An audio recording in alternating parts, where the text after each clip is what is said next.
algún compañero. Bueno, empezamos después.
Ok, jóvenes, entonces empezaremos hablando sobre el tema que nos interesa, que nos ha tocado presentar hoy día.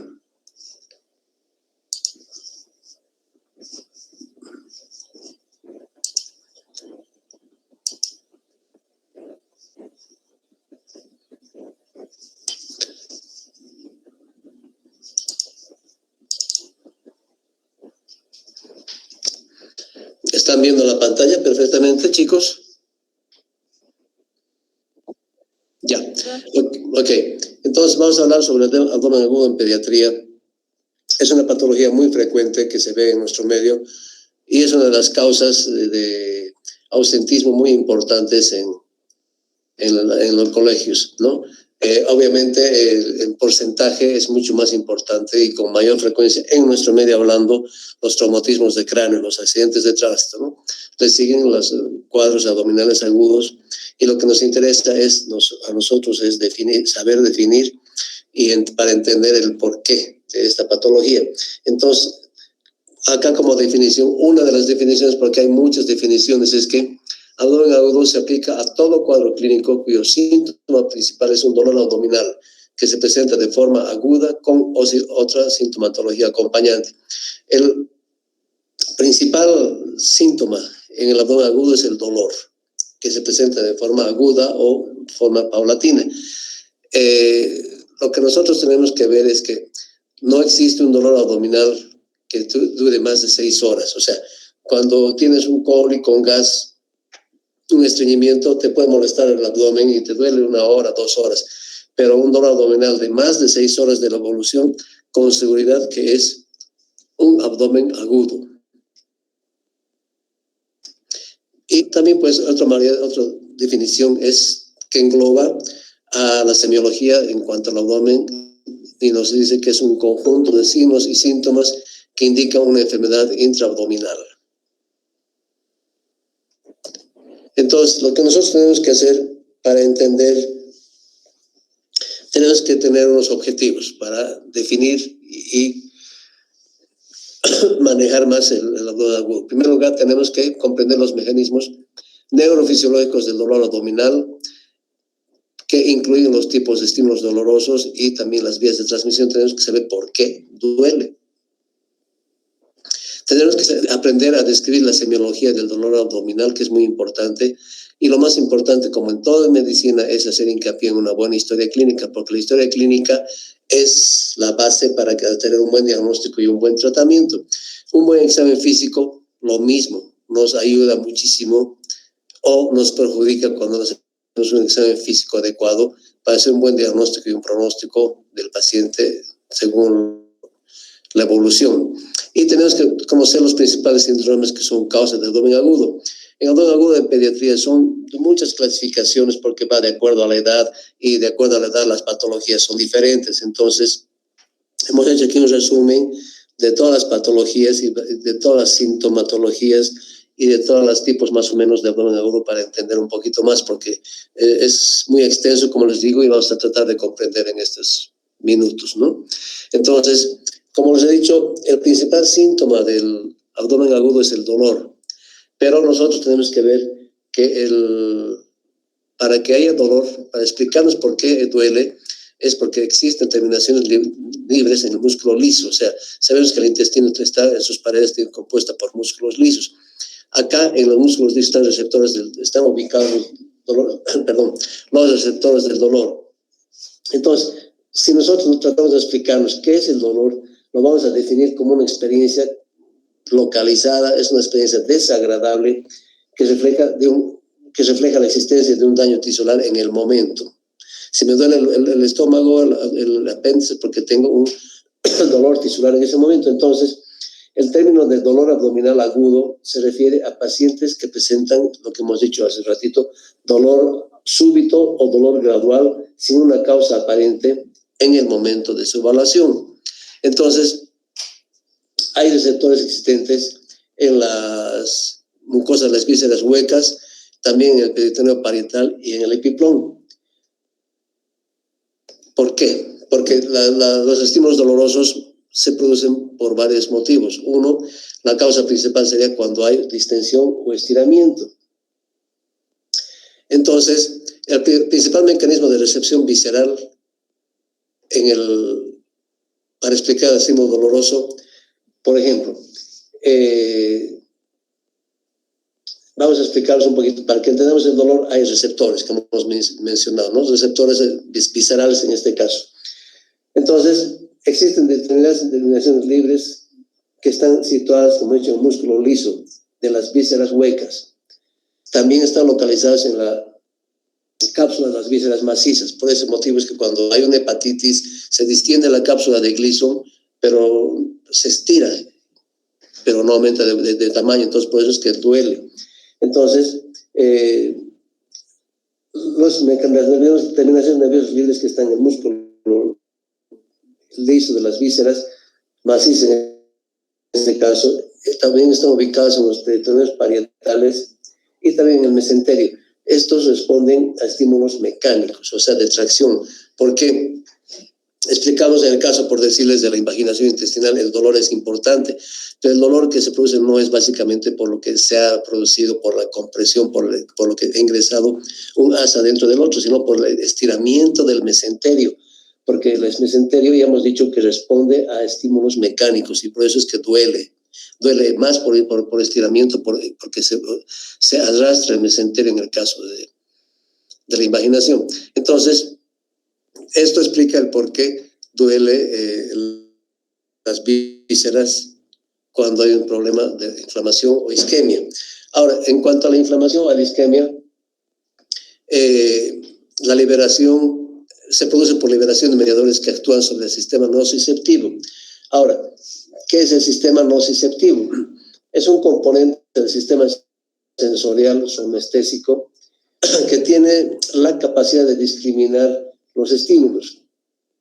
O sea, sabe qué estímulos se ha producido en determinado órgano, por qué le duele. Entonces, tiene la capacidad de discriminar los estímulos que provocan el daño tisular desde el receptor que va, o sea, desde el órgano receptor que va a ir a la corteza cerebral. Entonces, hay 5 tipos de nociceptores, para explicar un poco el dolor. El primer tipo es el mecánico. El nociceptor mecánico va a responder solamente a los pinchazos o a la compresión, por ejemplo, cuando te coloca una inyección. Los térmicos va a recibir la sensación térmica sobre 42 grados o menos 5 grados. Los tipos de químicos van a actuar por liberación de bradykinin o histamina. Y hay los silenciosos, en los cuales la respuesta es tardía por inflamación de vecindad, no la inflamación propia del órgano, sino los órganos adyacentes. Y el quinto serían los polimodales, que responden tanto a factores mecánicos como a factores térmicos. Entonces, todo esto hace que al variar el pH, al variar la temperatura, disminuye el umbral del dolor y al disminuir el umbral del dolor se sienta más el cambio, ¿no es cierto? Entonces, hay factores que van a disminuir el umbral del dolor. Por ejemplo, hay personas que decimos hipocondriacas que les duele más o les duele menos, ¿no es cierto? Entonces, disminuye el umbral del dolor, la ansiedad en aquellas personas que están con muchísimos problemas o las personas deprimidas, un dolor recidivante, un cuadro inflamatorio, son cuadros en los cuales en una persona normal no es tan marcado el dolor, pero una persona que tiene depresión, ansiedad, pues sí es más sensible, ¿no? Entonces también aquellos cuadros con isquemia ya intestinal, obviamente van a disminuir el dolor una vez que se perforan, ya disminuye la presión intraluminal y el umbral del dolor va a variar. En cambio, hay factores que modifican el umbral del dolor. ¿Cuáles son aquellos? Demencia, o sea, no se dan cuenta si les duele, qué les está doliendo, o cuando están medio dormidos, una etapa de somnolencia, o cuando están muy concentrados, están tan concentrados que el dolor los llevan a segundo plano, o cuando hay una estimulación simpática, y en los famosos cuadros de hipnotismo, ¿no es cierto?, en los cuales la persona está en otra etapa y no siente los estímulos dolorosos, o aquellas personas que pues se les ha dado una aspirina en vez de un analgésico y creen que está funcionando y le está quitando el dolor. Entonces, para entender los hechos del dolor abdominal agudo, tenemos que ver el origen y las vías nerviosas de transmisión. El dolor visceral, por ejemplo, tiene su origen en los receptores de las vísceras huecas o sólidas abdominales o en el peritoneo visceral. Por eso duele. La transmisión acá en este caso es lenta, no es una transmisión aguda. El silbido está percibido con poca precisión, no te localiza el dolor bien, no te saben explicar dónde le duele exactamente. Y estos dolores viscerales se producen por estímulos mecánicos, ya sea por la distensión, por el estiramiento o por la contracción. Por eso es que vienen los espasmos viscerales que nos van a llegar en algún momento a producir isquemia. Y la sensación que va a producir el individuo va a ser de quemazón, de incomodidad, ¿no? O sea, ya está incómodo porque como no localiza el dolor precisamente, entonces adopta una posición antálgica, pues el dolor es intensamente variable, un poquito más un rato, otro rato le duele por aquí, no, es más arriba, en fin, no localiza bien el dolor, pero está asociado, si persiste esta sintomatología visceral, a manifestaciones vagales, o sea, el paciente va a sudar, va a tener náuseas, va a tener vómitos, va a tener taquicardia, va a estar hipotónico, va a tener cambios de palidez, ¿no es cierto? Entonces, repasemos un poquito que, en cambio, los receptores existentes en la mucosa de las vísceras huecas solamente van a responder a estímulos químicos. El peritoneo visceral, porque no nos olvidemos que tenemos peritoneo, olvidemos que tenemos el peritoneo visceral y el parietal. El peritoneo visceral y el epiplón carecen de receptores. Por este motivo, tú traccionas el epiplón, manipulas el epiplón y no duele. Esa es la explicación por la cual, digamos, vienen los niños que han tenido accidentes, les ha corneado, es muy frecuente el niño que le ha corneado el toro y vienen con su epiplón afuera. ¿Ya? Y el niño está tranquilo, entonces uno manipula el epiplón y uno dice, pucha, qué niñito más valiente, no se queja, ¿no? Y es por ese motivo, porque el epiplón carece de receptores y por eso no le duele, aparte de que los niños también usualmente son mucho más valientes, tienen el umbral del dolor mucho más elevado que las personas mayores. El dolor de tipo somático o peritoneal está en su origen en los receptores, como dicen, en el peritoneo parietal, en la piel y en los músculos. La transmisión es rápida, ¿no es cierto? Un acuchillado, un golpe, rápidamente sentimos el dolor. Entonces, ¿por qué? Porque se eliminan metabolitos tisulares que se van a traducir a la larga cuando la inflamación es importante, se va a traducir en una isquemia o una necrosis. Por este motivo es que cuando el dolor es de tipo somático o peritoneal, el dolor está bien localizado, a diferencia del visceral. Es muy intenso, tienes una quietud absoluta, estás en una posición antálgica, no te quieres mover para aliviar el dolor y no quieres ni estornudar siquiera porque cualquier movimiento te aumenta el dolor. En cambio, el dolor referido se refiere a que el origen lo tiene en regiones alejadas. Es un dolor de proyección cerebral. ¿Qué significa? Significa que la convergencia, se produce este dolor referido por la convergencia de las fibras aferentes viscerales y espinales de una misma metámera en una misma neurona. Entonces, esta neurona está ubicada en el asta posterior. es una zona localizada a distancia del órgano afectado, ¿no? Por ejemplo, los estímulos, los impulsos nociceptivos que hemos mencionado, cuando son procedentes de la vesícula, entran a la quinta dorsal, a la décima dorsal, y si la vesícula está afectada por algún proceso inflamatorio, va a disminuir, va a hacer que descienda el umbral para el dolor, justificando de esta manera el dolor referido hacia la escápula. Esa sería la explicación por la cual el dolor es referido, ¿no? Sin tener el origen directamente en ese órgano. Entonces tenemos que saber nosotros también que la intensidad del dolor abdominal, que puede ser intenso, puede ser moderado, ¿no es cierto? En este caso puede ser una causa obstructiva completa o incompleta. Entonces el dolor va a ser leve cuando es una causa inflamatoria o hemorrágica. ¿Por qué hemorrágica? Porque el sangrado, por ejemplo, intraabdominal en cualquier causa, puede ser traumática, en fin, está sangrado adentro, tienes un hemoperitoneo, pero no te duele. ¿Por qué? Porque la sangre es el último elemento que produce irritación peritoneal, es el que más tarda, a diferencia, digamos, cuando hay una perforación cuando hay secreciones gástricas o biliares, la irritación es más rápida del peritoneo, pero en cambio cuando hay sangrado, cuando hay hemorragia, el dolor va a ser moderado hasta que pasan las 24 o 48 horas, obviamente ya la irritación es más franca y sí, hay signos de peritonismo, ¿no? Pero es el que más demora. Y el dolor tenemos que saber que puede ser de tipo continuo, punzante o difuso. Entonces, para esto es bueno que nosotros tengamos como referencia la anatomía del cuadro, ¿no es cierto? Un dolor en el área submandibular, por ejemplo, que nada que ver con el abdomen, te está hablando, muchas veces hay confusiones en que me duele la muela en las personas mayores, van al dentista y no es la muela, sino es un dolor referido de un infarto de miocardio, ¿no es cierto? Entonces nosotros tenemos que saber el abdomen cuando lo dividimos en 4 cuadrantes, el superior derecho, inferior izquierdo, etcétera.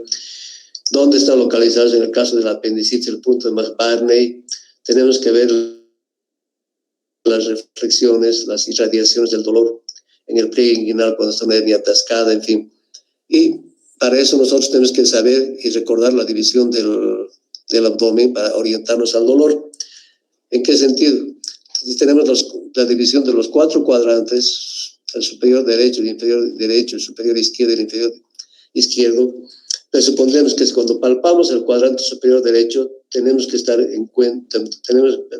tomar en cuenta, cuando palpamos el cuadrante superior derecho, tenemos que tomar en cuenta que probablemente estemos en presencia de una úlcera duodenal o un cuadro biliar, una hepatitis por la hepatomegalia o una neumonía basal derecha, ¿sí?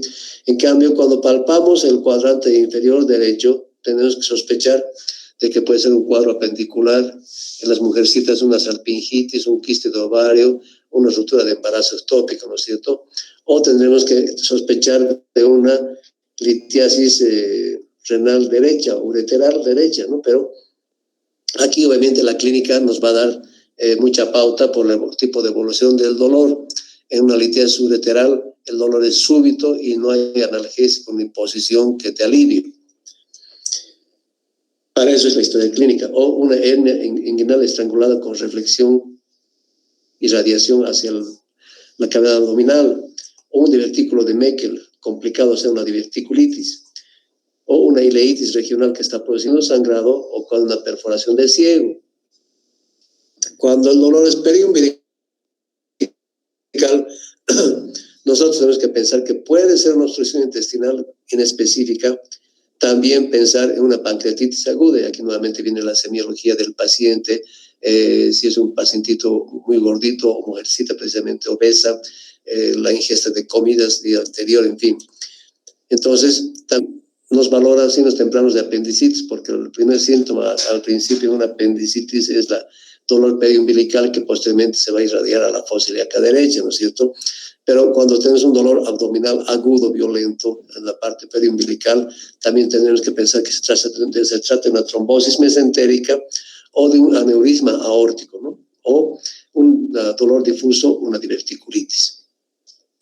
En el cuadrante superior derecho tenemos que tomar en cuenta que puede estar dañado el vaso que puede estar presente una úlcera gástrica, también un aneurisma aórtico, si es un accidente de tránsito perforado el colon o una neumonía basal izquierda. Y en cuadrante inferior izquierdo, pues también se presenta la sintomatología de acuerdo al órgano que está alojado en ese lugar. En este caso, una diverticulitis del sigmoides, salpingitis izquierda, los quistes de ovario izquierdo, también la ruptura de embarazo ectópico cuando es en el lado izquierdo, lo mismo que en el inferior derecho, la litiasis renal lateral izquierda, una hernia estrangulada con irradiación a cavidad abdominal, la perforación del colon, una ileitis regional y una colitis ulcerosa. Entonces, por este motivo es bueno que recordemos los cuadrantes de división del abdomen para más o menos orientarnos. No significa que sea así, simplemente es una orientación diagnóstica, sospecha diagnóstica, ¿no? Entonces, el abdomen agudo también lo vamos a clasificar de acuerdo a los síndromes, ¿no es cierto? Inflamatorios, obstructivos y traumáticos. Las causas de inflamatorias son apendicitis, colecistitis, pancreatitis, enterocolitis necrotizante y diverticulitis. Todo esto va a ir variando de acuerdo a la presentación si es que nosotros vamos a tomar en cuenta a los niños por edades, ¿no es cierto? En cambio, el dolor abdominal sindrómicamente cuando es obstructivo se debe a las atresias por falta de desarrollo de continuidad del segmento intestinal o a las estenosis gastrointestinales o a un cuadro de invaginación, intususcepción intestinal o a un cuadro de malrotación intestinal o torsión intestinal, un vólvulo, o masas tumorales que estén produciendo una obstrucción intraluminal. Y las traumáticas, obviamente, como dice su nombre, por lesión tanto de vísceras huecas, que va a producir un escape de aire, un neumoperitoneo, o cuando hay perforación o ruptura de vísceras sólidas, nos va a producir sangrado, un neumoperitoneo importante. Entonces, si tomamos en cuenta también la clasificación, por eso hemos hecho un resumen de todo esto, porque si no vamos a estar hablando durante una semana. Si tomamos en cuenta la clasificación por edades, en el recién nacido las patologías son diferentes a las patologías de los adultos, por ejemplo, ¿no? Así que, por ejemplo, en el recién nacido, las cuadros que producen abdominal agudo o urgencias quirúrgicas son las atresis, estenosis intestinales, el píloro, la estenosis pilórica, las varices esofágicas o las atresias duodenales, las atresias ileales y las malformaciones anorrectales. La hernia diafragmática y la malrotación intestinal. La hernia diafragmática porque engloba dos sistemas, ¿no es cierto? El sistema digestivo y el respiratorio, porque es la introducción de las vísceras a la cavidad torácica. Y la malrotación intestinal. Esto en el periodo de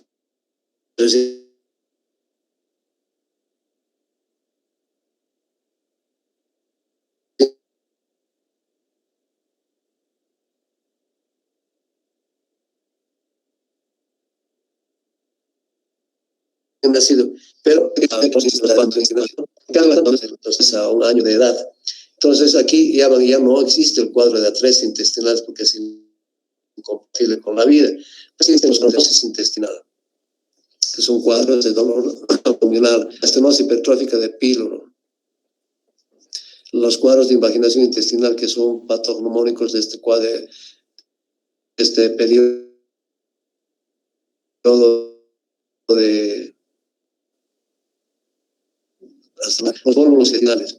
Los traumatismos infantiles, hay que ser muy cuidadoso, hay que ser mal pensado, en el sentido de que tienes que pensar mal para diagnosticar bien, ¿no? Aquellas mamás que traen a los niños que están pues vomitando y pues te dicen, no sé, doctor, he empezado a vomitar así, sin motivo, pero ¿desde qué hora? Hace una hora, y tú te das cuenta, lo examinas al niño y te fijas que en una hora el niño no se va a deshidratar, en una hora el niño no se va a desnutrir. Entonces ahí tienes que sospechar un maltrato infantil por medio, ¿no? Ahí harás el examen general más minucioso, tomarás radiografías para ver que no hay unas fracturas antiguas, en fin, para confirmar o descartar tu maltrato infantil, porque no solamente el traumatismo es en el niño que se ha subido al árbol, se ha subido a la mesa, se ha fracturado el codo, o se ha dañado el hígado, o un accidente de tránsito, no. el maltrato infantil son lamentablemente producidos por los familiares, especialmente por los padres, y el abdomen es lo que más sufre por los golpes que reciben a ese nivel. Y también en lactante menor se produce las torsiones del testículo intraabdominal. Cuando una criptorquidia se tuerce, entonces la irradiación va a ser más que en la región inguinal, va a ser más dirigida hacia el abdomen bajo, ¿no? En lactante mayor, cuando hablamos de 1 año hasta los 2 años, los cuadros de abdomen agudo van a ser producidos por la apendicitis aguda, la invaginación intestinal, la malrotación intestinal también y los cuadros de diverticulitis. Entonces, esto no significa que en un recién nacido o un lactante menor no pueda tener una invaginación o no pueda tener un cuadro de apendicitis. Puede tener, obviamente, pero es sumamente raro, pero hay que tomar en cuenta, ¿no es cierto? En cambio, en la edad preescolar y escolar, lo que también frecuentemente es causa de abdomen agudo es el trauma abdominal, las peritonitis que por apendicitis no diagnosticada o es un trauma abdominal que no ha sido diagnosticado y va a llevar a una peritonitis. El maltrato infantil también, o cuando han sido niños operados y hay a futuro se forman adherencias o bridas que forman cuadros de obstrucción, o aquellos famosos ovillos de Ascaris en los cuales los Ascaris son cientos de Ascaris que hay en el intestino, se forman, se apelotonan y producen un cuadro de obstrucción intestinal, ¿no es cierto? Entonces la invaginación intestinal también está presente en esta edad, pero muy, muy rara vez se presenta. En cambio, en los adolescentes, los cuadros de abdomen agudo van ya sea por la apendicitis aguda, por los traumas abdominales, ya sea por los deportes, por las travesuras, etc. La malrotación intestinal menos frecuentemente, la invaginación intestinal menos frecuentemente, pero las causas de abdomen agudo también, cuando no se diagnostica, son en las mujercitas básicamente por causa de envenenamientos, cuando hay intoxicaciones. La mayor frecuencia de intoxicación en adolescentes se da lamentablemente en el cuadro femenino. Entonces, nosotros tenemos que saber diagnosticar, saber enfocar nuestro diagnóstico dependiendo de una buena historia clínica.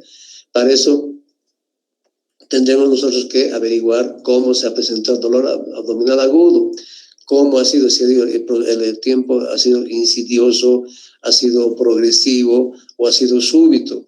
Tendremos que saber cuánto tiempo nos ha durado, si ha durado 5 minutos, 10 minutos, media hora, dónde se ha localizado en principio, porque cuando le estás examinando puede ser que esté localizado el dolor en otra parte. Entonces la historia clínica es muy importante para que te oriente al diagnóstico, ¿no es cierto? Ahora, paralelamente ya en el examen físico tienes que ver los síntomas que pueden estar asociados, los signos y los síntomas. Entonces, tendrás que preguntar a la ama los vómitos, cuántas veces ha vomitado, las características del vómito, cómo ha sido el primer vómito, cómo ha sido el último vómito, si ha tenido episodios de diarrea o estreñimiento, si ha tenido diarrea, cómo han sido las deposiciones, si ha tenido moco, si ha tenido flema, si ha tenido sangre, ¿cierto? O desde cuándo el niño no quiere comer, está en un cuadro de anorexia, porque puede estar en un cuadro deprimido o un cuadro de intoxicación, en fin. Desde cuándo no come, o la fiebre, cómo ha sido la fiebre, si ha sido la fiebre en la mañana solamente, o al atardecer, o en la noche, a cuánto ha subido la fiebre, dónde la has tomado la fiebre, la temperatura, si la has tomado la temperatura cutánea, o la has tomado la temperatura en el tímpano, o la sublingual, o rectal, o axilar. Todo eso tienes que orientarte porque muchas veces te dice la mamá, le he tomado la temperatura, doctor, y estaba con 39, por decirte, pero no te dice dónde le ha tomado la temperatura. Si es un niñito de 1 año, la temperatura más real se la toma en el recto. Es la más fuerte. La mamá no le va a tomar la temperatura en el recto. Entonces, tienes que ver dónde ha tomado los 39, dónde ha sido excesivo en la frente o dónde. Porque si tú le tomas la temperatura rectal, va a ser una temperatura quizás un medio grado más todavía, ¿no? Entonces hay que ver si la cefalea, si el dolor de cabecita que tiene el niño es producto de alguna caída que ha tenido o es producto de la fiebre, porque cuando hay fiebre pues también dolor de cabeza. Y si tiene sintomatología urinaria, si este niño al miccionar le dolía o no le dolía, si por ejemplo este niño ha estado manejando bicicleta pues 12 horas continuas y después está con un cuadro de anuria, no puede miccionar porque le duele, uno no vaya a pensar que es un cálculo, puede ser simplemente que no se ha bajado de tantas horas de la bicicleta, la uretra está muy cerca ahí al pubis, a la pelvis, entonces se frota la uretra contra la montura, produce edema, retención de orina, y si uno no está tomando en cuenta con una buena historia clínica, va a ser un diagnóstico equivocado y va a querer ir a operar un cuadro que simplemente se va a solucionar espontáneamente con paciencia o haciendo un sondaje no vesical porque la uretra está inflamada, sino una punción vesical y esperar que la uretra se desinflame. Pero para eso nosotros tienes que tener una buena historia clínica, una buena anamnesis, ¿no? Y lo mismo si la persona, la niña está en edad fértil, antecedentes ginecológicos. Tenemos que nosotros tener nuestra capacidad de chequeo, como decimos, al hacer una exploración física general. Nosotros tenemos que ver al niñito en un segundo cómo está, cuando está en los brazos de la mamá, cómo está el niño, si está con una fasis dolorosa, si está transpirando, si está cianótico, si está desnutrido, en fin, en un segundo le tienes que dar una revisión general de cómo está ese niño, ¿ya? Y posteriormente ya te vas a ir a dedicar a la parte que te está llamando la atención por el dolor, ya sea abdominal, tienes que hacer la semiología clásica, ¿no es cierto? Inspeccionar, ver que no haya signos de heridas, auscultación, si la peristalsis está presente o no, la percusión, si hay timpanismo o no, o la palpación para ver si hay masas abdominales, ¿no es cierto? Entonces, todo esto va a ir asociado a un tacto rectal, pero ya les he dicho muchas veces, el tacto rectal tiene que ser como cuando haces una prueba de sangre para ver el VIH. Tienes que tener un consentimiento informado, tienes que tener una explicación a la familia de por qué va a ser el tacto rectal, tienes que tener siempre un testigo al lado para que no se malinterprete, ¿no es cierto? Entonces, en el tacto rectal puedes encontrar masas, puedes encontrar el retroperitoneo abombado porque está ocupado por cualquier líquido extra que no esté normalmente en el peritoneo, puede ser pus, puede ser sangrado si es un accidente, o puede ser un embarazo ectópico, en fin. El tacto rectal te va a dar mucha apoyo en el sentido de lo que tú estás queriendo buscar. Y una vez que tienes ya tu sospecha diagnóstica, ya vas a hacer lo que normalmente haces, ¿no es cierto? Exámenes complementarios, gases en sangre. Si estás pensando en un problema hepático, le pedirás transaminasas, le pedirás un examen de orina, le pedirás una radiografía de abdomen, de tórax, una ecografía, y si en caso necesario una tomografía, ¿no? Ahora, si es un sangrado y no estás pudiendo diagnosticar de dónde viene el sangrado, le harás una endoscopía. Entonces, esto es válido para cuando estás ya complementando tus estudios para definir y para complementar tu sospecha diagnóstica, ¿no es cierto? Tenemos que descartar que cuando hablamos de dolor abdominal agudo, descartemos un infarto de miocardio. Obviamente estamos hablando de una persona mayor ya. Descartemos las úlceras pépticas perforadas, que esto puede venir a cualquier edad.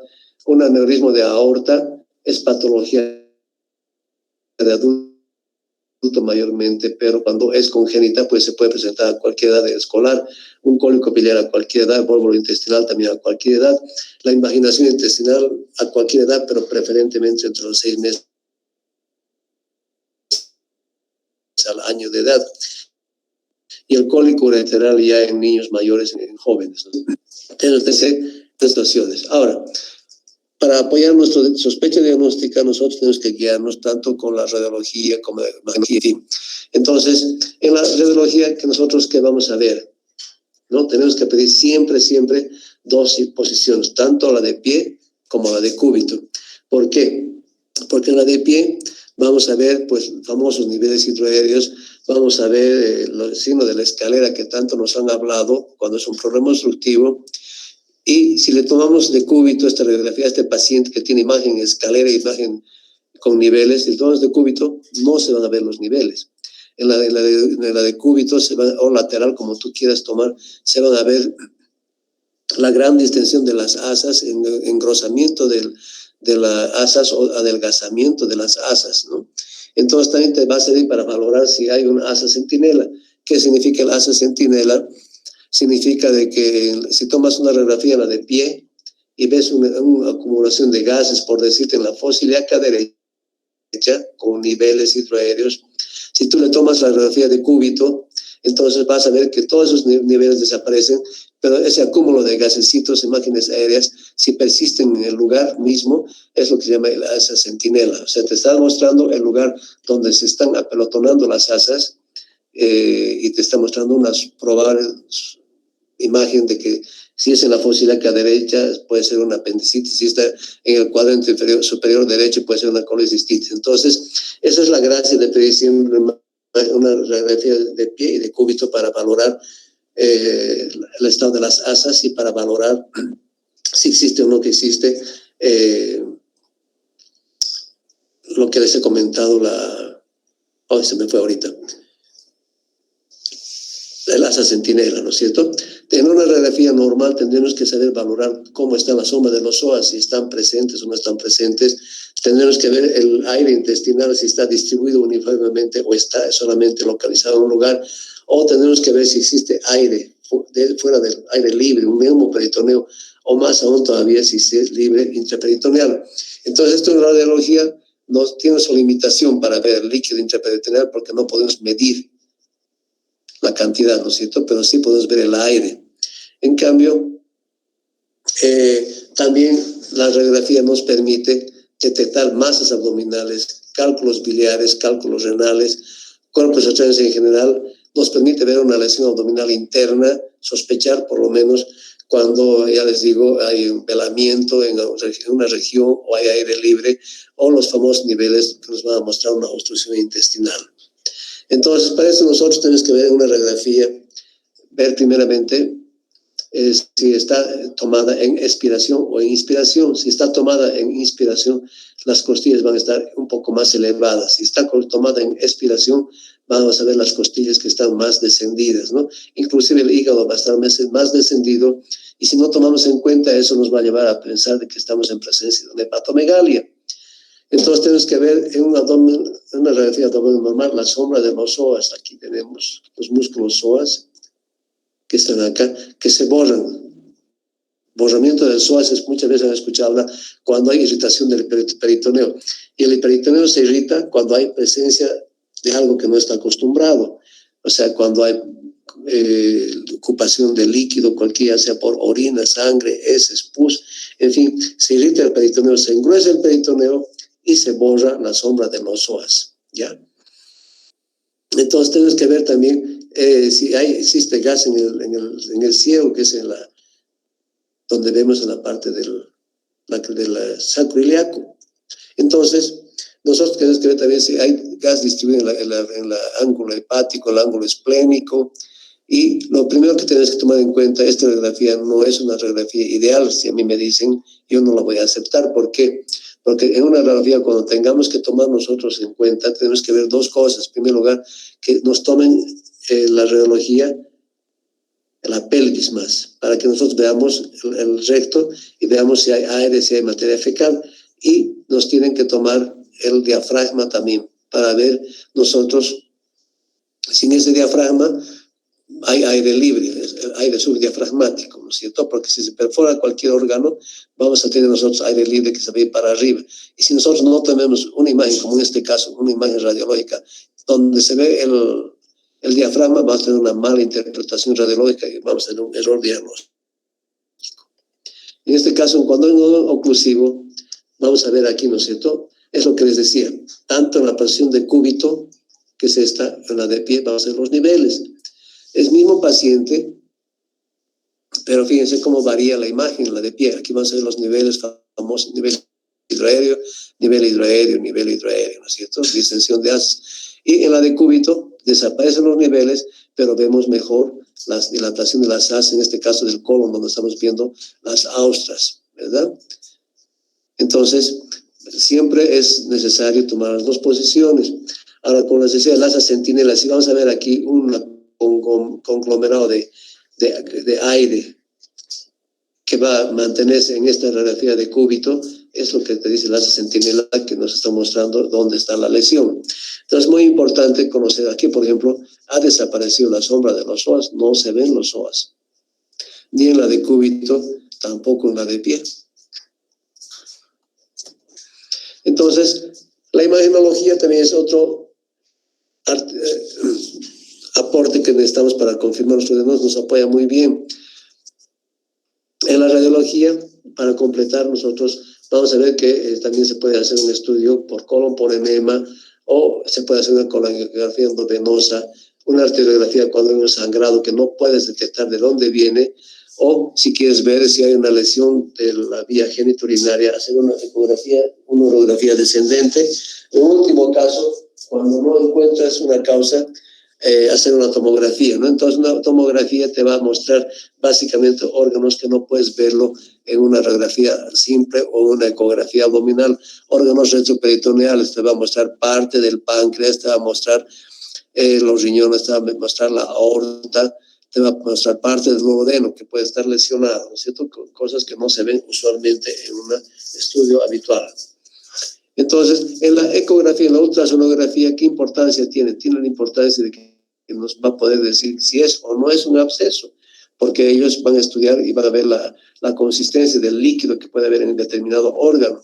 Nos va a mostrar una litiasis vesicular, una colecistitis aguda, nos va a poder confirmar si hay alteraciones ginecológicas en embarazos ectópicos, en los traumatismos va a poder demostrar la cantidad de sangre perdida, el volumen sanguíneo que puede haber perdido este paciente, la colección que pueda tener este paciente en la cavidad abdominal. Entonces, la ultrasonografía con la Doppler también tiene muchísimo valor. Entonces, para terminar y para concretar un dolor abdominal, nosotros tenemos que ver, en primer lugar, cuando llega nuestra urgencia, hacer, en primer lugar, lo que hemos dicho, una buena historia clínica y un buen examen físico, ¿no es cierto? Si el paciente está estable y el paciente te está conversando, tiene buen estado general, entonces lo tienes que internar, digamos, o tener unas horas de internación, ya sea en la emergencia o internarlo para observación, ¿no es cierto? Entonces, ahí pues verás si es necesario hacer estudios complementarios, hemograma, laboratorio, radiografías, etc. Pero si el paciente es tanto estable y lo has internado para observarlo porque no tenías mucha certeza de que el paciente está yendo bien, si en una hora se descompensa, entonces lo vas a llevar a boxes, digamos, en el sentido donde en el box tienes ya más auxilio, equipamiento, donde tienes la ecografía y vas a hacer todos los estudios necesarios, ¿no es cierto?, para descartar o confirmar que es una patología aguda. Ahí ya tendrás que hacer la tomografía, el abdomen, la ecografía, ¿no? Y en cambio, cuando el paciente está inestable, lo llevas directamente a terapia y lo primero que va a hacer es manejar el estado general del paciente. Lo último que va a hacer es llamar al cirujano, pero paralelamente, una vez que tu paciente esté estable, porque tienes tú que explicar de dónde viene ese paciente que ha tenido un accidente, por ejemplo, y se ha choqueado, es por un hemoperitoneo probablemente, o sea, es un shock hipovolémico probablemente, ¿no es cierto? Primero lo estabilizarás y paralelamente ya vendrá el cirujano pediatra, lo valorará y te dirá entonces si se ha estabilizado con una ecografía, ves que el sangrado a las 3 de la tarde es de 150 cc, a las 7 de la tarde se mantienen los 150 cc por decirte, entonces lo observas. Por eso ahí es la utilidad, la valoración de la ecografía. Pero si a la media hora en vez de 150 aumenta a 250, pues significa que la pila está abierta y esa pila la tienes que ir a cerrar de alguna manera. Y la única manera es operándolo, ¿no es cierto? Ya sea por una laparotomía o por una, dependiendo de los medios, o por una cirugía convencional. Entonces, todo esto se va a ir en la anamnesis clínica, en la historia clínica. Paralelamente vas a tener en el paciente que se descompensa rápidamente, vas a tener un inicio rápido del dolor. El dolor va a ser antes que el vómito. Si es un niño que ha sido operado antes, vas a tener los antecedentes de que se operó hace un mes, hace un año, entonces ya pensarás de que es un paciente que tiene posiblemente una obstrucción por bridas, ¿no es cierto? Si aumenta el dolor con el movimiento, o sea, con una defensa generalizada, entonces ya estás hablando de síntomas de peritonismo, una defensa peritoneal, que pues ya te está hablando de un cuadro de abdomen agudo y lo tienes que llevar directamente, una vez estabilizado, a la cirugía, ¿no es cierto? Lo mismo cuando el paciente está con un dolor que no te da una exactitud de dónde viene el dolor. Igual el vómito precede, pero no hay antecedente de operaciones, ¿no? Entonces el niño que dice la mata así casi cada semana, doctor, le vienen dolores, vomita y después se le pasa, ¿no es cierto? Si cuando no lo palpas no tiene dolor importante, significa que este niño pues, posiblemente es un trastorno alimenticio y no es un cuadro quirúrgico. Entonces en ese caso lo observas y ves que todo esto aquí lo mandas a la casa con indicaciones de tratamiento, cuidados, etcétera. Muy bien, jóvenes, entonces esto sería lo referente en cuanto al abdomen agudo. No sé si tienes alguna pregunta.